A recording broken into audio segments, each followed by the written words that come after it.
Hi everyone, I'm Jade, and the others in my group are Frank, Josh, Chris, and Costa. I'd like to begin by acknowledging that this land that we meet on today is the traditional lands for the Ghana people and that we respect their spiritual relationship with their country. We also acknowledge the Ghana people as the custodians of the Adelaide region and that their cultural and heritage beliefs are still as important to the living Ghana people today. Today we are beginning a history unit on Australia's first people, exploration, and the first fleet. This lesson is going to teach you about explorers and their journey to Australia and how it impacted the Indigenous Australians. By the end of this lesson, you will know that people from other countries around the world explored and colonised Australia. You will understand how this exploration impacted society. You will be able to connect with the people and places of the past, and using skills you already have, you should be able to show me by the end of the lesson that you understand what you will have learned today. Okay, Year 4s, can you please raise your hand if you or anyone in your family was born in a different country outside of Australia? If you look around, you'll see that there are several people who were born outside of Australia or their parents were born outside of Australia. Does someone want to tell us all about where they or their parents were born and how they came to be in Australia if they know? Or do you know someone, maybe a friend or a different family member other than your parents who moved to Australia from another country they were born? Can you tell us anything about it? Yes, Costa. Um, Both my parents were born in Greece. They migrated here. Well, mum migrated here when she was young. Dad migrated here when he was 28. And they moved here for a better life. Fantastic. Well, as we can see, we have quite a diverse class, and we're very respectful of each other and our differences, and we all belong. Was Australia always this way, though? Did we always have this many different cultures? What do you think Australia was like when it was first discovered by explorers hundreds of years ago? How do you think Australia grew to have this many different cultures? Okay, so now that we've done that, let's move on to our next task. So the first thing we're going to do is draw 3 columns in our book. So the first column we're going to label plus, the middle column we're going to label minus, and the third column we're going to label interesting. This is called a PMI chart. So for the next task we're about to start in a minute, we're going to be using these charts to kind of find positives and negatives and interesting thoughts that we have found in the videos we're about to watch. Okay? And I've handed out these worksheets at the start of the lesson, just so while we're watching the videos, I'm going to pause the lesson so we have this chance to think. We can talk about what we see, what we think, and what we wonder. Okay? So let's move on to the first video.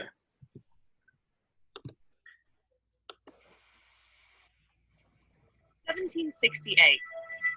His Majesty's bark Endeavour set sail from England, commanded by Lieutenant James Cook, on a voyage of exploration and science.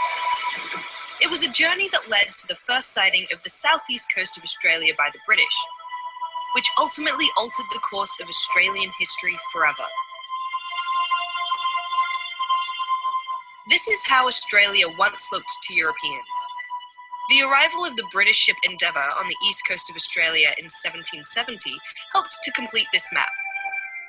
And the eastern half of the country was claimed by the British as their own, and given the name New South Wales. Australia has been home to Aboriginal and Torres Strait Islander people for over 65,000 years. Despite trading with Papua New Guinea and Indonesia, Australia was pretty isolated from the rest of the world, which meant they had their own unique culture that was unlike anything Europeans had seen before, particularly when it came to land ownership. The Aboriginal and Torres Strait Islander people of Australia, who are known as the first Australians, the land and waters are a part of them. And as such, they feel a responsibility to protect and preserve them in ways that, until very recently, were baffling to the Europeans. The first Australians didn't farm the land or build fences or barns like Europeans did. Instead, they farmed in a different way, moving across the land and waters, allowing plants and animals to replenish from season to season. We also often think of the first Australians as being nomadic, but they were actually permanent settlements and farming in many areas at the time the settlers arrived. They had developed complex tools and technologies that enabled them to sustain a culturally rich society, while maintaining a healthy and balanced ecosystem. Now the Nawi is the Okay, we'll Gadic. just stop it right there. And this is your chance to really put any positive or negative thoughts that you have in your head about the video and just write them down. Any questions you have, any interesting thoughts, put them down on the piece of paper and we can discuss them later. Okay, so the next part. So, yeah, okay, we'll move on to the next video. As he was creating these maps, he was also ordered to take possession of the land if it was uninhabited. I'll just stop the video there, and this is something that I really want to discuss with the class now. If we think about what was just said in the video, he was told to take the land if it was inhabited. What do you think that he was talking about there? Was Australia inhabited, judging by the last video that we just watched? Anyone? Yeah, Chris? Yeah, I think, yeah, they meant the Australia might have been populated by some other people, and I guess maybe he meant if anyone was there, maybe just to get rid of them and, you know, take over the land for themselves. That's a very interesting thought. Now, if anyone, did anyone else have their hand up? No, move on. So now this is a good opportunity to think, is this a negative thought or a positive thought or an interesting thought? If you have any thoughts, write it down on your PMI chart and we'll discuss it later as a class. Okay, moving back onto the video. You are likewise to observe the genius, temper and disposition and number of the natives, if there be any, and endeavour by all proper means to cultivate a friendship and alliance with them, making them presents of such trifles as they may value, inviting them to traffic and showing them every kind of civility and regard, taking care, however, not to suffer yourself to be surprised by them, but to be always upon your guard against any accidents. You are also, with the consent of the natives, to take possession of convenient situations in the country in the name of the King of Great Britain. Or, if you find the country uninhabited, take possession for His Majesty by setting up proper marks and inscriptions as first discoverers and possessors. After 6 months circumnavigating New Zealand, Endeavour arrived on the east coast of Australia in April 1770. From telescopes on board Endeavour, the crew had seen Aboriginal people and their campfire smoke all along the coast of New South Wales. So I'll just quickly stop that video there again and we'll talk about this moment, just this image. And was Australia inhabited by the look of this image, guys? Josh? Yes, you can. As you can see from the image, it looks like there's people there with campfires and people living there up on top of the hill. Yeah, that's a really good observation. Does anyone else have any observations? No? All right, let's move on. When they rowed ashore into the bay, they were met at first by 2 warriors who opposed their landing, until Cook ordered a shot to be fired at them. As we approached the shore, they all made off, except 2 men who seemed resolved to oppose our landing. As soon as I saw this, I ordered the boats to lay upon their oars in order to speak to them. But this was to little purpose, for neither us nor Tapia could understand one word they said. So we'll stop there again just for a moment, and this is where we're going to start looking at our see, think and wonder sheets. So I want everyone to now imagine that they were a European settler on that little boat looking at 2 Aboriginal men trying to communicate with them. So what is it that you'll be seeing? What are some thoughts that you'll be having? What are some questions or some other thoughts that you'd be wondering? Okay. And also don't forget to be filling out your PMI sheets as well. That will be helping out for the next activity. Okay, let's move on with the video. We then threw some nails, beads and cast ashore, which they took up and seemed not ill pleased with, insomuch that I thought they beckoned us to come ashore. But in this we were mistaken, for as soon as we put the boat in, they again came to a fired a musket between the two, which had no other effect than to make them retire back where bundles of their darts lay, and one of them took up stone and threw at us, which caused my firing a second musket load with small shot. And although some of the shots struck the man, yet it had no other effect than to make him lay hold of a shield or a target to defend himself. Immediately after this, we landed, which we had no sooner done than they throwed 2 darts at us. This obliged me to fire a third shot, soon after which they both made off. I'll just stop it right there. And I just want to really emphasize now, it's time to put our thinking hats on for this part. What did the British settlers use to shoot at the Aboriginal men? Chris? I think in the video they said muskets. Is that right? Musket? Yep. And a musket is a gun from back in the 1700s. Yep. And what did the men use to throw back at them? Someone else? No, they used rocks. So do you think that's fair? A musket versus a rock? No. Or a dart? No. So I really want you guys to think about that. Is that a negative thought? A positive thought? Is it interesting? Anyway, let's get moving on. Okay. While watching that movie, you were asked to write down 6 facts that you found interesting about the videos, ready to share with your small groups. Okay, students, I need you to form groups of 4 and discuss what 6 parts you found most interesting and what about the videos you found so much interesting. You have a few minutes to discuss your interesting facts with your groups. I want 1 fact from each group, thank you.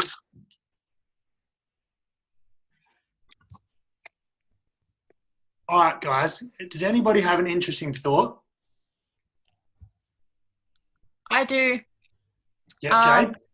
Why were the men shooting at the Aboriginal people when they didn't even have guns? That's a good point. It wasn't very fair, was it? Okay, here we have some craft paper you'll be using for your drawings of your 6 interesting facts. In the same groups that you were in before, you will draw in your 6 boxes what you believe is happening in your 6 interesting facts you wrote down during watching those videos. Imagine you're back with the settlers and you're drawing a picture which you'll be sending back to your family in England.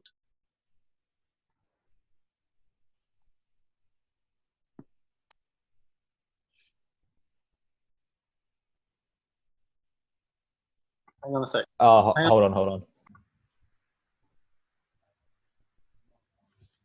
All right, guys. Now we're almost at the end of the lesson for today. I've been super impressed by the way everyone has worked well in their groups and engaged in their learning. Now, I know we've covered a lot in this lesson so far, but I thought I might ask a few people to share something they have learned or found interesting in the lesson.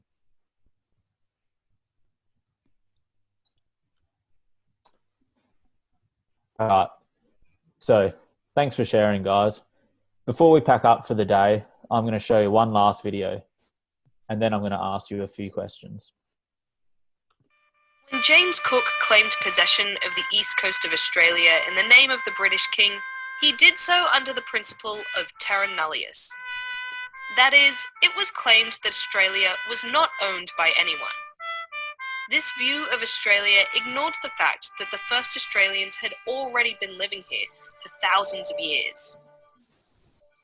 Having been isolated from European contact, Aboriginal and Torres Strait Island people had no resistance to the diseases the Europeans brought with them.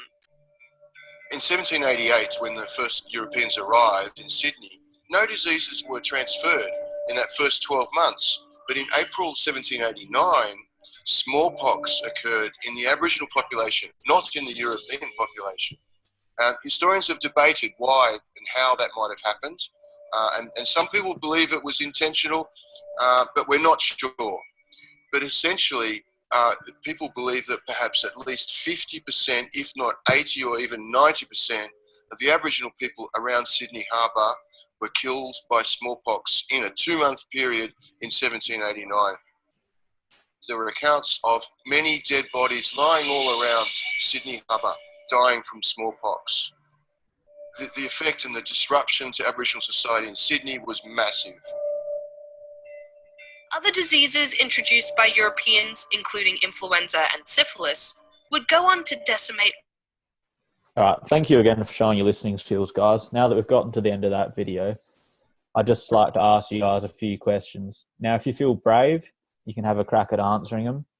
But if not, we're going to use these questions to formulate our inquiry for the next lesson and further our research. So I've got one question. Why do you think Europeans settled in Australia? Does anyone have an idea? The next question. Why was there conflict between the Aboriginal and Torres Strait Islanders and European settlers? And the third question.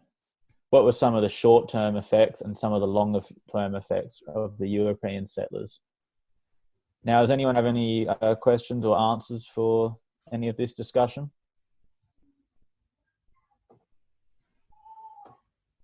Okay, guys.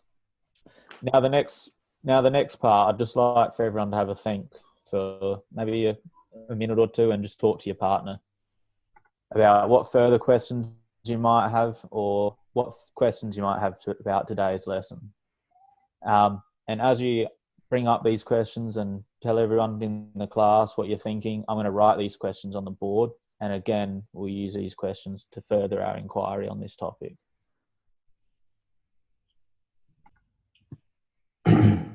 The ACAR alignment for this lesson refers to the journey or journeys of at least one world navigator, explorer, or trader up to the 18th century, including their contacts with other societies and any impacts. This lesson is directly linked to the history learning curriculum within HASS and the general capabilities and critical and creative thinking, intercultural understanding, with the cross-curriculum priorities highlighting the Aboriginal and Torres Strait Islander histories and cultures. The content in this history substrand provides opportunities for students to develop historical understandings through key concepts including sources, continuity and change, cause and effect, perspectiveness, empathy, and significance. The Year 4 curriculum introduces world history and the movement of peoples. Students study the diversity of Aboriginal and Torres Strait Islander peoples, their connections to the place, and their contrast with other societies. Through a study of the navigation, exploration, and/or trade, students come to learn about Australia's early colonization and develop understandings about contact between societies and its effects on people and their environments. Some key inquiry questions can include: what did the Great Journey of Exploration occur? Why did the Great Journey of Exploration occur? What was life like for Aboriginal and Torres Strait Islander peoples before the arrival of the Europeans? Why did the Europeans settle in Australia? And what was the nature and consequence of contact between Aboriginal and Torres Strait Islander peoples and early traders, explorers, and settlements? By the end of the unit, students recognise the significance of events in bringing about change.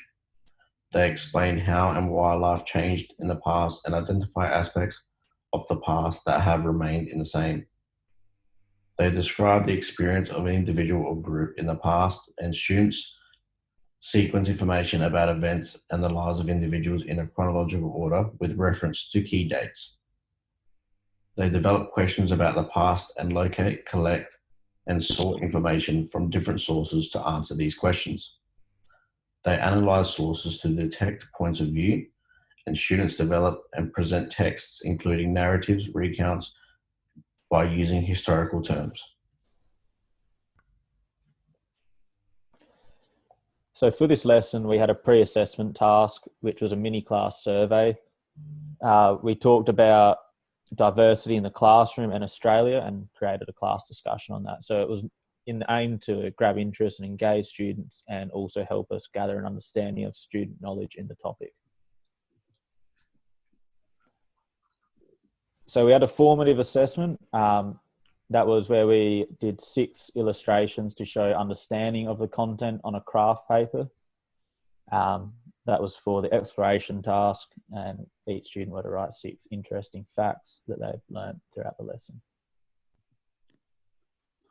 So in the lesson, we have the use of a PMI chart, and that was used throughout the whole unit in every lesson. And that was to help formulate information that would go towards a major piece of assessment at the end of the unit. So these are the resources that we used throughout the lesson. So there's the PMI charts, which the students would write up in their books, the See, Think and Wonder sheet, the craft paper pre-cut with 6 empty blocks for the students to draw in, and also the videos that we got off the ABC website. So where do we go from here? So the next lesson, we would be looking at the topic of land rights in Australia, and they'll be learning about the idea of terra nullius, or no man's land, and how the first colonies stole and took control of the land. And that's our presentation. Thanks for listening, guys. Thank you. Thanks for listening.